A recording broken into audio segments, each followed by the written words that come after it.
Bonjour.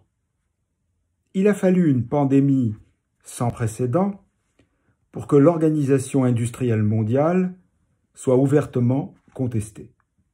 D'où les appels dans les pays riches à la relocalisation des productions stratégiques et dans les pays en développement à une plus grande indépendance industrielle.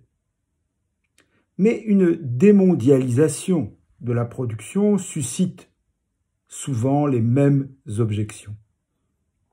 Dans les pays riches, où les compétences sont disponibles, mais les salaires élevés, la relocalisation exigerait une forte automatisation de la production. Donc ne créerait pas beaucoup d'emplois et pourrait même faire baisser le pouvoir d'achat. Dans les pays à bas coût de main-d'œuvre, l'indépendance industrielle se heurterait au manque de compétences et donc serait limitée à des productions à faible valeur ajoutée. Mais que valent ces arguments? Ils oublient en fait que depuis le milieu du XIXe siècle, la tâche de la conception industrielle a souvent été de briser des doctrines économiques que l'on croyait universelles. Après tout, sans le travail des concepteurs, que seraient les révolutions industrielles? Elles n'existeraient pas. Elles n'étaient pas prévues par les lois économiques supposées universelles.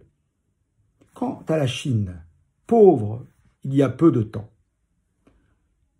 comment serait-elle devenue l'atelier du monde s'il n'y avait pas une évolution de la manière de concevoir les usines, les procédés, si elle n'avait pas elle-même réinventé une bonne partie des productions qu'elle ne faisait pas et qu'elle s'est mise à développer. Ce n'est pas uniquement le différentiel de coût qui réinvente les usines. Car si la science et la variété des contextes nationaux réouvre le champ des possibles pour la production, ce champ des possibles reste largement inconnu.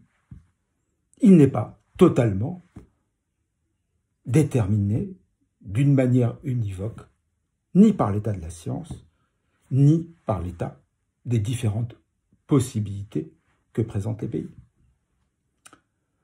C'est toujours ce travail d'ingénierie, de conception, de design, qui découvre des solutions adaptées aux nouveaux défis et qui lève des barrières que l'on croyait définitives. Aujourd'hui, le défi des pays riches est de concevoir des relocalisations industrielles responsables et créatrices d'emplois. Celui des pays en développement est d'envisager des stratégies locales techniquement ambitieuses. Mais dès le milieu du XIXe siècle, ce type de défi a suscité le développement de métiers, de bureaux d'études, puis de laboratoires de recherche. Ils furent d'ailleurs les premiers employeurs d'ingénieurs, bien avant les usines. Emblématique de ce travail de conception, on l'a oublié, la fameuse chaîne d'assemblage automobile, qui était à la fois un gigantesque automate et un procédé permettant d'employer une main-d'œuvre sans qualification spéciale. Car l'automatisation n'a pas pour seul but d'économiser le travail. Cette vision est beaucoup trop réductrice, car l'automatisation peut elle-même servir à le démultiplier. Le chemin de fer n'a pas eu pour but d'économiser les cochers des diligences, et son effet sur l'emploi fut sans précédent. Les robots qui organisent les réunions virtuelles aujourd'hui ne visent pas à raccourcir les réunions, mais à permettre celles-ci, y compris en situation de confinement. Aujourd'hui, la conception industrielle intègre de nombreux métiers, favorise des démarches participatives avec les usagers et les citoyens, et vise un développement social et durable. La relocalisation doit donc être envisagée comme un stimulus pour la conception de nouveaux systèmes industriels dans lesquels rentabilité, responsabilité sociale et soutenabilité font beau ménage. La même démarche s'impose dans les pays pauvres ou émergents.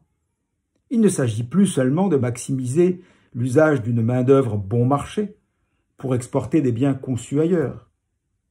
Leur indépendance industrielle ne viendra que de la conception locale de solutions innovantes et responsables répondant aux problèmes vitaux de leur développement. Les leçons de la pandémie méritent d'être entendues. Ce ne sont pas les lois économiques qui guident l'organisation de la cité. C'est la bonne conception de la cité qui permet la prospérité économique.